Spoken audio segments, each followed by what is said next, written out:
Lucas 24, mas a gente vai ler a partir do 13.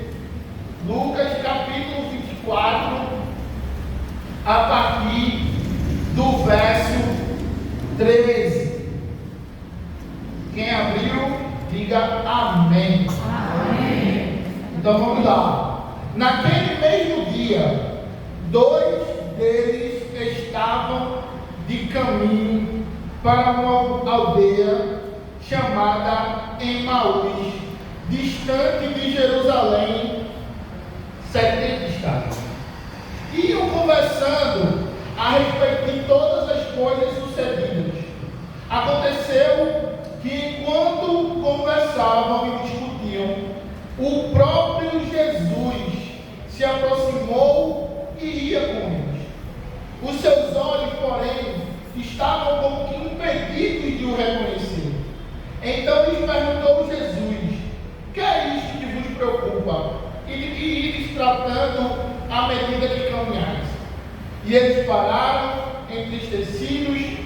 Um porém chamado Cleopas respondeu, dizendo: és o único, porventura, que tendo estado em Jerusalém, ignoras as ocorrências desses últimos dias?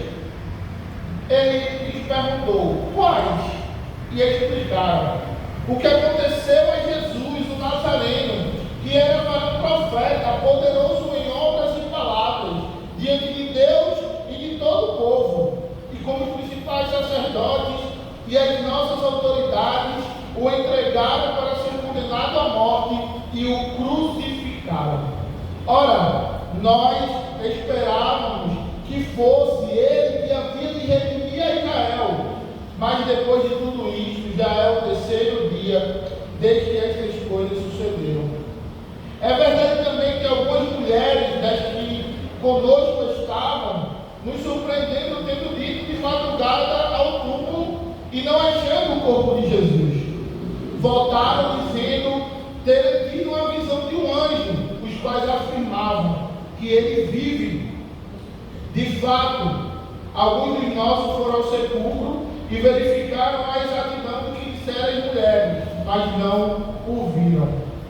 Então disse-lhe Jesus: honestos e tardos de coração, para crer tudo o que os profetas disseram, porventura não convinha que o Cristo padecesse e entrasse na sua glória? E começando por Moisés, discorrendo por todos os profetas, expunha-lhes o que a seu respeito constava em todas as escrituras. Quando se aproximavam da aldeia para onde iam, ele fez menção de passar adiante. Mas eles os constrangeram, dizendo: fica conosco, porque é tarde e o dia já declina. E entrou para ficar com eles. E aconteceu que, quando estavam à mesa, tomando ele o pão, abençoou e tendo partido, lhes deu. Então lhe abriram os olhos e reconheceram, mas ele desapareceu da presença deles. E disseram um ao outro: porventura não ardia o coração quando ele pelo caminho nos falava, quando expunha as escrituras? E na mesma hora, levantando-se, voltaram para Jerusalém, onde acharam reunidos os 11 e os outros com ele, os quais diziam: o Senhor ressuscitou e já apareceu a Simão. Então os dois contaram o que lhe acontecera no caminho e como fora por eles reconhecidos no partir do pão. Que a palavra do Senhor seja aplicada aos nossos corações. Amém. Essa palavra, ela retrata um dia como hoje, um domingo de Páscoa. Quando diz aqui, naquele mesmo dia, que dia foi esse?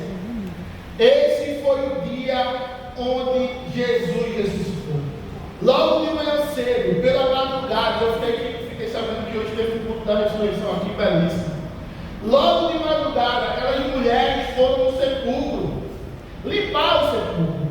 E aí, essa semana eu tenho feito alguns vídeos no meu Instagram, falando sobre essa questão, e esse vai ser o nome da pregação de hoje. Muitas vezes, e olha, o primeiro ponto da mensagem de hoje é esse: nós perdemos o foco com muita facilidade. Nós perdemos o foco com muita facilidade. Jesus passou o ministério dele todo dizendo: eu vou morrer, mas eu vou ressuscitar. Eu vou ser preso, eu vou ser torturado por amor a vocês, pelos pecados de vocês, mas eu vou vencer a morte e vou ressuscitar. E tudo aquilo que Jesus pregava, tudo aquilo que Jesus falava assim dele mesmo, se cumpriu. Jesus foi preso, foi torturado, foi julgado injustamente. E aí os discípulos se perderam o foco. Alguns foram pescar no domingo de Páscoa. Aquelas mulheres foram no túmulo, limparam o túmulo, era tradição. Os judeus eles deixavam o corpo por 3 dias intocados, porque eles acreditavam que aquele corpo podia voltar à vida. E a partir do 3º ou 4º dia, eles iam lá limpar o túmulo, colocar rosas, colocar incenso, para o mau cheiro não passar do sepulcro. E aquelas mulheres foram lá fazer aquilo. Ou seja, eles esqueceram, os discípulos esqueceram, aquelas mulheres esqueceram de tudo que Jesus tinha pregado. Porque eles foram viver. Jesus morreu mesmo, né? Mais um profeta que morre, mais uma pessoa que a gente acha que não é o Messias. Porque a gente tem que lembrar que a promessa do Messias é lá do Gênesis. Gênesis capítulo 3, quando Adão e Eva pecam por incentivo da serpente, Deus ele dá uma punição para cada pessoa. Ele diz à mulher: a partir de agora tu terás dor de parto, né? A mulher antes do pecado, ela ia gerir normalmente uma criança, porque antes do pecado, Deus já tinha chegado para o homem e para a mulher e disse o quê? Cresçam e multipliquem. Ou seja, a mulher ia engravidar, mas ela não iria sentir a dor do parto.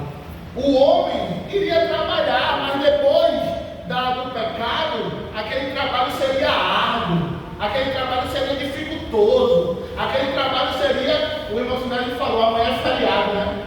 A gente fica torcendo pelo próximo feriado, né?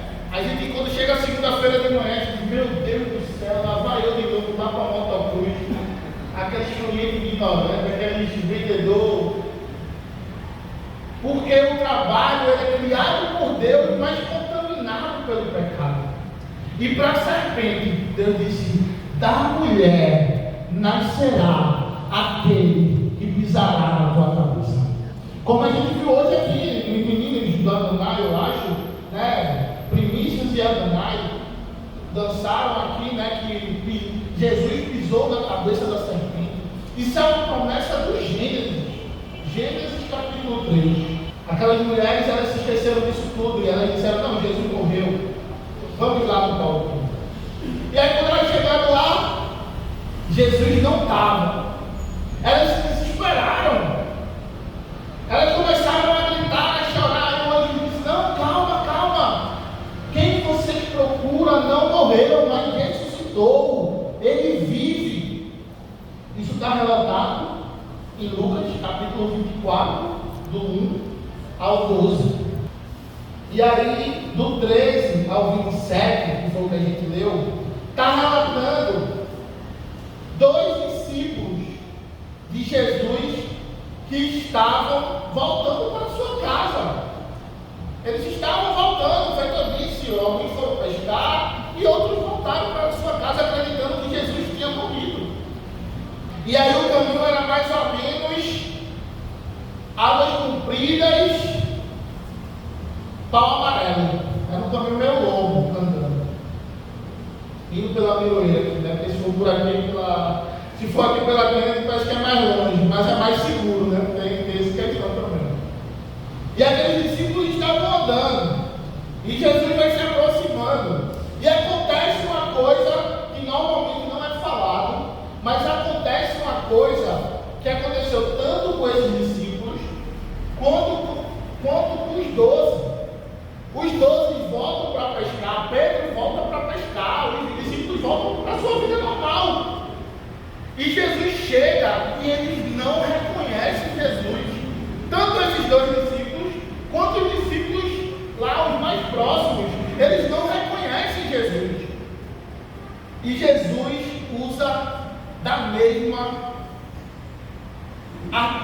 um artifício para falar com eles. E qual é esse artifício?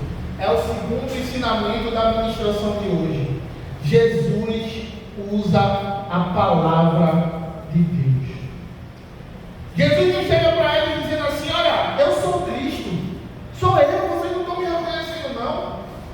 Jesus, ele usa a palavra e ele usa o relacionamento. Palavra de Deus e relacionamento são as duas coisas mais importantes de uma igreja saudável. Palavra de Deus, grava isso. Palavra de Deus e relacionamento são as duas coisas mais importantes numa igreja saudável. Uma igreja saudável que não vive palavra de Deus, ela não é completa. Ela é levemente levada por vento de doutrina. Ela é levemente levada para qualquer lugar, porque ela não tem a palavra. E uma igreja saudável, mas que não vive relacionamento, ela também vive vazia. Existem hoje igrejas que de palavras é show. É show.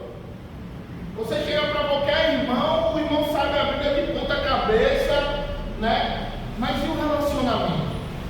E o amar o próximo como a si mesmo? E o dar a vida pelo seu irmão? Essas coisas são importantes. Então, Jesus, ele usa desses dois artifícios para falar para aqueles irmãos. Bora ver lá. Eles iam, né? Vamos lá. Verso do 13 ao 17. Diz assim: mas naqueles dias os dois iam andando ali para Emaús, né? 70 estados de distância, né? Eles iam conversando a respeito de tudo aquilo, né? Da prisão de Jesus. E aconteceu que enquanto eles conversavam, o próprio Jesus se aproximou e ia com eles. Eles nem entenderam que era Jesus que estava falando. No verso 16, diz que os olhos deles estavam fechados. E Jesus pergunta: o que preocupa vocês? O que está preocupando vocês? E aí é muito engraçado, porque Jesus pergunta isso o tempo todo para a gente. Jesus, ele pergunta o tempo todo para mim e para você: o que é que está lhe perturbando? Porque se nós colocamos a nossa fé em Cristo, se nós dizemos que somos cristãos, se nós dizemos que temos Deus sobre todas as coisas, por que andamos ansiosos? O próprio Jesus disse: não andeis ansiosos por coisa alguma. Deus, ele está no controle de todas as coisas. E aí os discípulos lá, a partir da pergunta de Jesus, eles respondem: você está doido? Você é a única pessoa daqui que está em Jerusalém que não viu o que aconteceu nos últimos dias. Muitas vezes nós damos essa resposta para Jesus. Ele responde: por que tu está preocupado? Por que tu está preocupada? E a gente responde: mas Senhor, tu não está vendo? Tu não está vendo isso que eu estou passando? Tu não está percebendo as coisas que estão acontecendo na minha vida?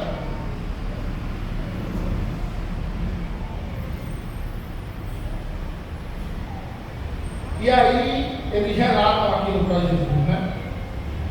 No verso 18, ele diz assim: és o único, porventura, que estando em Jerusalém ignorais os últimos acontecimentos. E Jesus pergunta assim mais uma vez, né? Quais acontecimentos? Não estou entendendo. Eu não estou entendendo por que toda essa preocupação. E aí ele diz: o que aconteceu a Jesus, que era varão profeta, poderoso em obras e palavras, diante de Deus e do povo, e como é que os principais sacerdotes e as nossas autoridades o entregaram para ser condenado à morte e o crucificaram.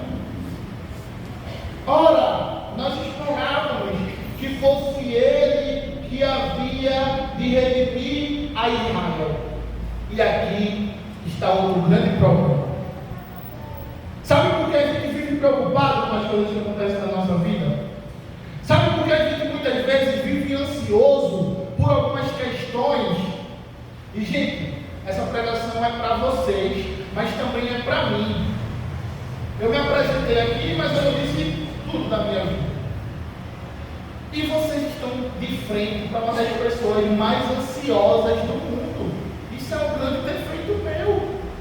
Eu sou tão ansioso porque eu nasci de 7 meses.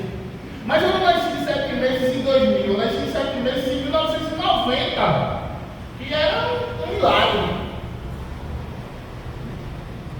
Mas muitas vezes a nossa ansiedade tem a ver com expectativas erradas que nós temos diante de Deus.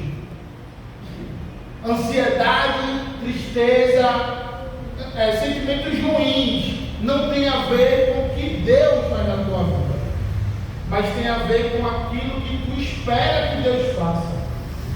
A expectativa desses 2 discípulos era que Jesus iria redimir Israel. E o que isso significa?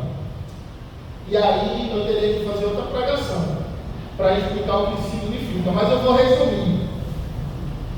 O reino de Israel ele foi unido apenas por 2 reis, na verdade 3 reis: Saul, Davi e Salomão. Mas no início do reinado de Saul não estava ainda tudo unido.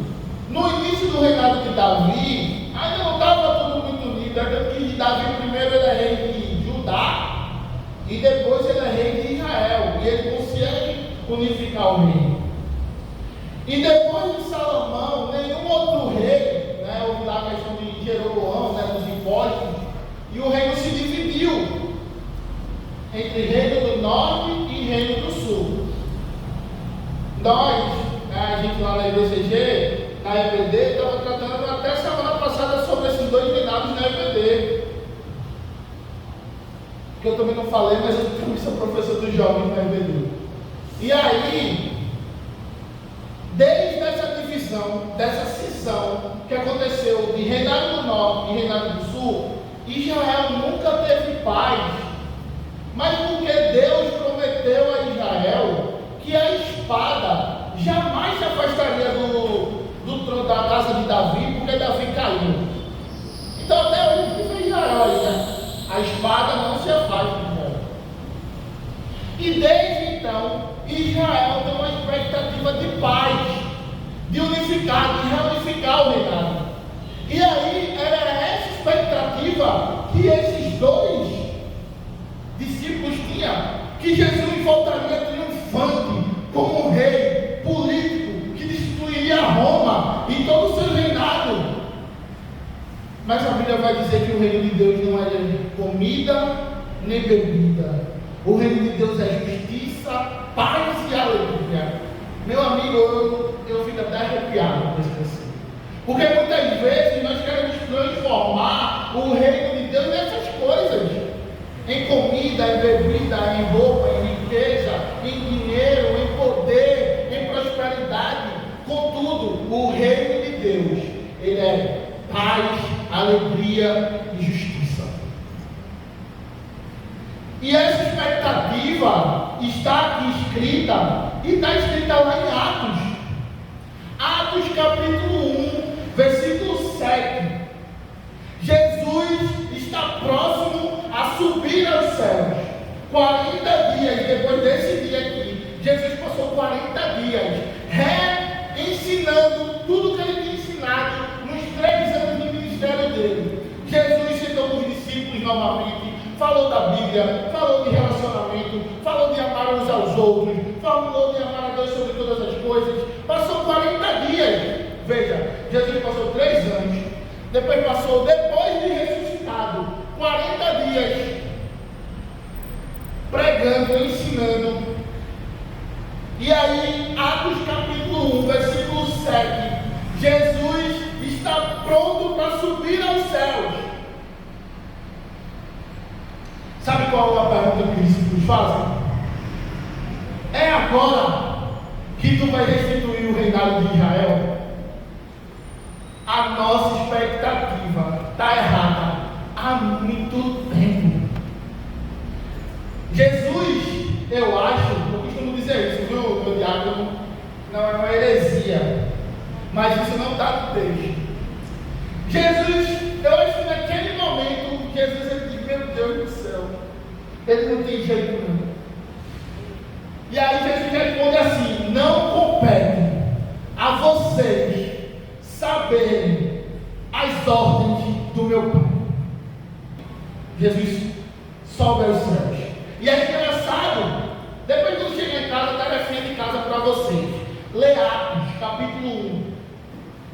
É interessante que aqueles discípulos, eles ficam, Jesus sobe, e Jesus vai subindo aos céus, e eles vão olhando.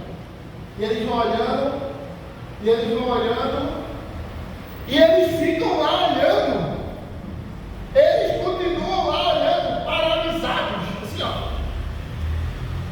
É necessário 2 anjos vir e dizer assim, olha, o Jesus que vocês esperam, ele subiu aos céus, mas ele voltará. E é isso que nós temos até hoje.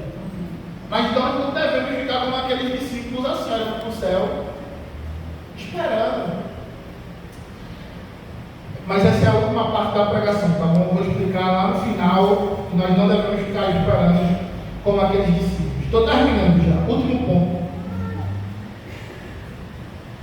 Então, só para fazer uma recapitulação rápida, para vocês não esquecerem. Primeiro, Jesus morre, é preso, é julgado, vai para a cruz, morre. Jesus é preso da quinta para a sexta. Na sexta, de madrugada, ele é julgado. E aí o julgamento de Jesus é... Quando você vai para a narrativa bíblica, você vê que manda para Herodes, aí Herodes manda para Pilatos, aí Pilatos manda para Herodes de novo. E Herodes e Pilatos ficam só dizendo uma frase: eu não acho nada nesse homem que possa condenar. E aí Jesus volta para Herodes de novo, ele volta para Pilatos. E eles tinham que matar Jesus na sexta, porque no sábado era sábado, né? Eles não faziam nada no sábado, não podia matar ninguém no sábado. E aí eles não acham nada, e Pilatos diz: olha, seja feita a vontade de vocês, eu vou lavar as mãos. E Pilatos lava a mão e Jesus é morto.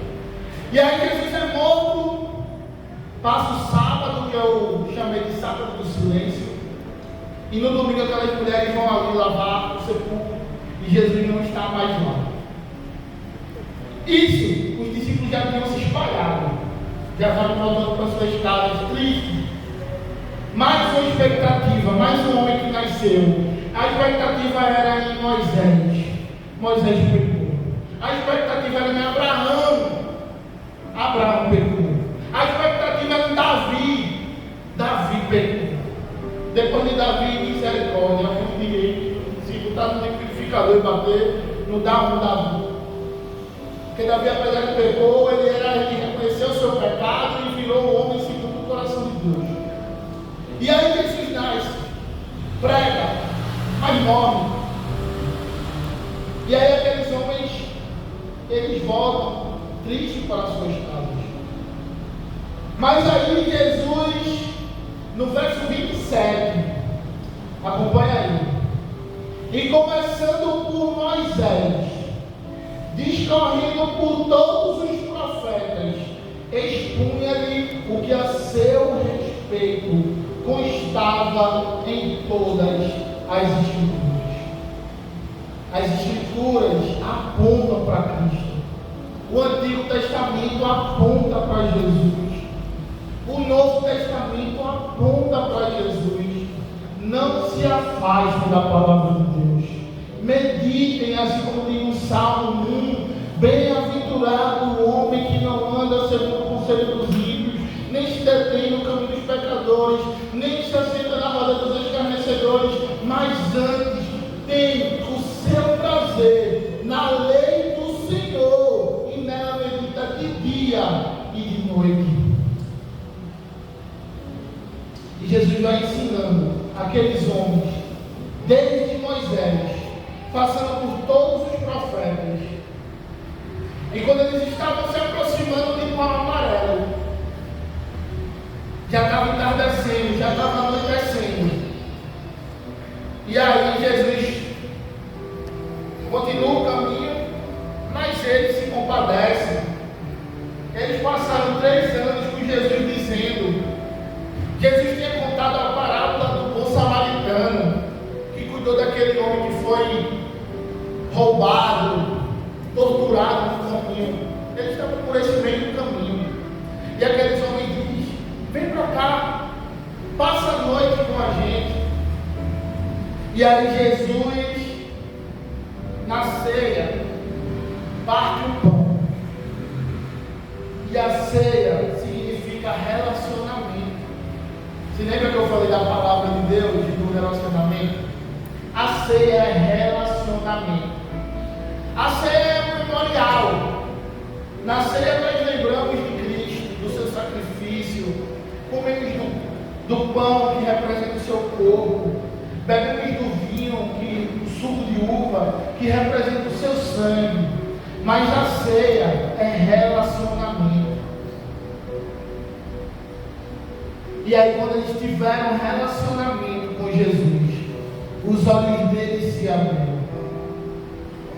E eles disseram: o nosso coração queimava, enquanto ele falava da palavra de Deus. Isso é o sentimento que nós devemos ter, tá bom? A palavra de Deus, ela deve queimar os nossos corações. Nós não devemos ler a Bíblia como lemos qualquer outro livro. Nós devemos ler a Bíblia de uma forma que ela faça arder os nossos corações.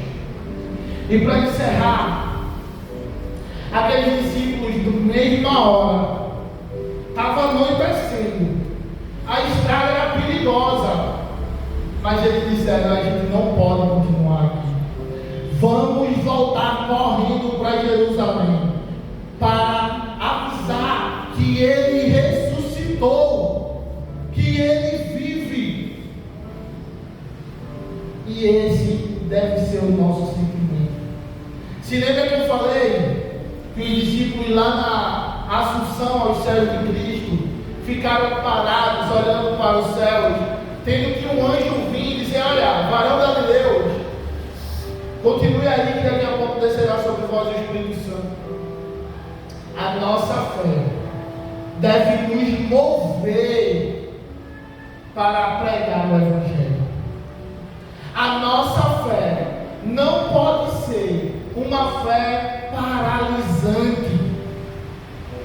Os campos estão brancos. Águas compridas têm que ser de Jesus.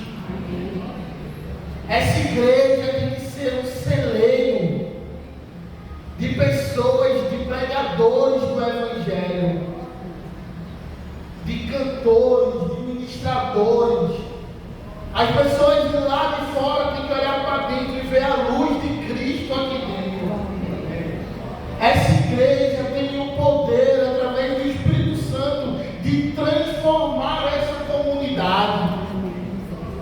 Eu não conheço a comunidade. Então eu disse: o máximo que eu fiz aqui foi passar aqui na frente. E quando vai ficando mais para lá, eu fiquei até um pouquinho assustado. Cheio de buraco na estrada do Barcelona. Mas Deus, Ele quer esse lugar para mim.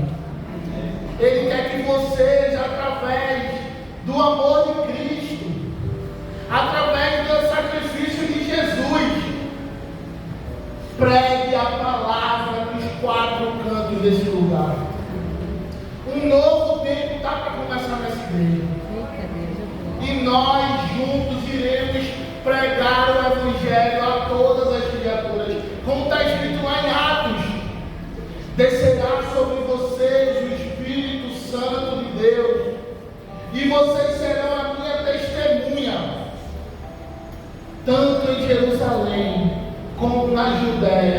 Samaria e até os confins da terra. Aqui é a nossa Jerusalém. Aqui é a Jerusalém de vocês. E vocês, como esses dois discípulos, na mesma hora trocaram de roupa, vocês têm que voltar para Jerusalém para contar que nós vimos Jesus e falar de tudo que Ele nos ensinou no caminho. Nós devemos ter o mesmo espírito, a mesma ação que esses dois discípulos. Pegar as nossas coisas, não se preocupar com o futuro, não se preocupem com o futuro, não fiquem angustiados, ansiosos por coisa alguma. Deus está no controle da vida de vocês. Mas o papel desta igreja, o papel de cada um de vocês, é pregar o Evangelho a todo mundo. Eu tenho certeza que tem muita gente aí fora que vocês queriam que tivessem aqui dentro. E como elas não vão vir para cá sozinhas, elas vão vir para cá a partir da oração de vocês, a partir do joelho dobrado de vocês e a partir da pregação da palavra de Deus através de vocês. Louvado seja Deus. Cristo vive, reina para sempre. O reinado dele não acabou. Nós não servimos a políticos, nós não servimos a ideologia, nós servimos a Cristo, Criador e Consumador da nossa fé. Louvado seja Deus e obrigado pela oportunidade.